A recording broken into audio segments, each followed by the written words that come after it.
This is pages 47 to 58. But more trouble was close at hand. Why, you John Bull Englishman, pardon me, Mr. Fix, the fight is mine. They decided to use guns to settle things. The train will stop in Plum Creek for 10 minutes. This shouldn't take long. Very well. Sorry, gentlemen, we're late and won't be stopping. Why not fight as we go along? The rear car was clear, and the gentleman would walk to each end and turn and fire when the whistle blew. Only in America can this happen. And just at that moment, the train was attacked by a band of Sioux Indians. It was a hard fight. Unless the train is stopped, we are lost. Stay, monsieur, I'll go. The Fort Kearny station was an army post. If the train passed it, the Indians would probably kill them all. Passepartout worked his way to the front end of the train. He pulled the safety chain and unfastened the cars from the engine.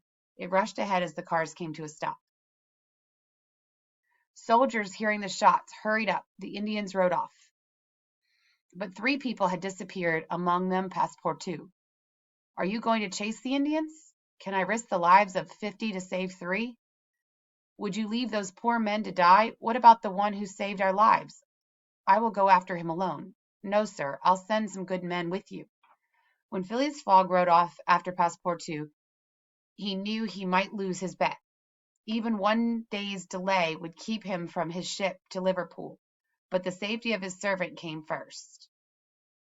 3 hours later, the engine returned to pick up the cars and the passengers. Another train will be here tomorrow evening, but that will be too late.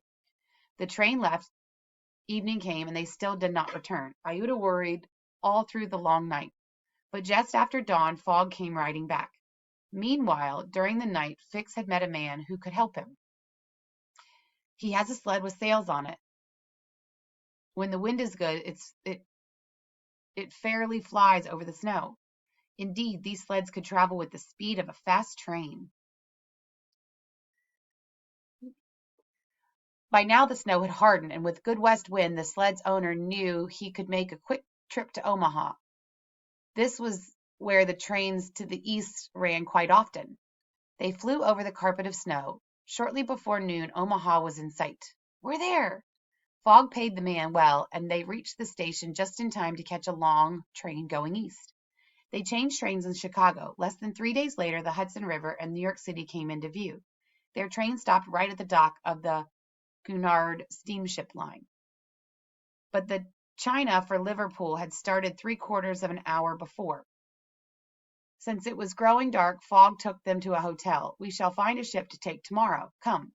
Phileas Fogg slept soundly. When he left the hotel early the next morning, 9 days, 13 hours, and 45 minutes remained. I am Phileas Fogg of London. I see you're about to sail. And I am Captain Andrew Speedy of the Cardiff, bound for Bordeaux in an hour. Have you any passengers? I never have passengers, too much in the way. Will you carry me and 3 others to Liverpool? No, I'm setting out for Bordeaux, and I shall go to Bordeaux. I will pay you well. Money is not important. Well, will you take us to Bordeaux? No, not if you paid me 2,000. Make that 2,000 each, and you're on. With $8,000 to gain, Captain Speedy gave in. In less than an hour, Mr. Fogg's group was aboard, and the Henrietta began her trip across the Atlantic. Fogg locked Captain Speedy in his cabin. Fogg then paid the crew to let him steer the ship. The passengers and the crew alike were surprised that he knew so much about the sea. But 6 days out, the engineer reported they were almost out of coal. Mr. Fogg thought for a while and then called the captain. What's the matter? Where are we? Several hundred miles from Liverpool, and I must ask you to sell me this ship. No, by all the devils, no. But without coal, we will have to burn it, piece by piece, to run the engine. Here's $60,000 in American money. You may keep whatever we don't have to burn. In a moment, the captain forgot his anger. He even joined in sawing up the woodwork to keep the boilers at full steam. You must understand a bet of 20,000 pounds is at stake. Well, Captain Fogg, you've got something of the Yankee about you. Phileas Fogg at last reached Liverpool at 20 minutes before 12 on the 21st of December. He was only 6 hours from London by train. Mr. Phileas Fogg, I will arrest you in the Queen's name. Then at 35 minutes past 2, Fogg did not seem to worry about being in jail. He still had 8 hours to reach the Reform Club. Sir, forgive me. You look like the bank robber I was searching for, but he was arrested 3 days ago. You are free. Phileas Fogg looked Fix right in the eye. Then he made the only rapid motion he had ever known to make. Fix got just what he deserved, and then Mr. Fogg and company left quickly for the station. They had missed the afternoon express, but Fogg hired a special train on which they left at 3 o'clock. The engineer was offered a great reward, but when they arrived in London Mr. Fogg was 5 minutes late, and he had lost the bet. Fogg had spent a great deal of money on the trip. Now that he had lost the bet, he was ruined. The next morning Mr. Fogg said that he would work all day, but in the evening he planned to speak with Iuta. When I decided to bring you to Europe, I was rich. I planned to give you enough money to make you free and happy. Now I am ruined. But I would like to give you whatever I have left. I don't need any money myself. They say so. Yes. They say that two people can make a bitter life sweet. They say so. Yes. Oh, Mr. Fogg, do you want both a relative and a friend? Will you have me for a wife?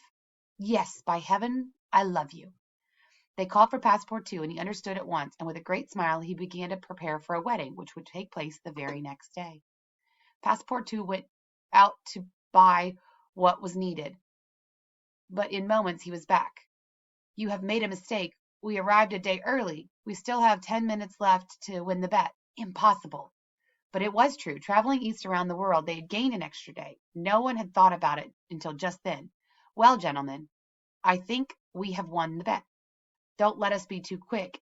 You know Mr. Fogg never arrives too soon or too late.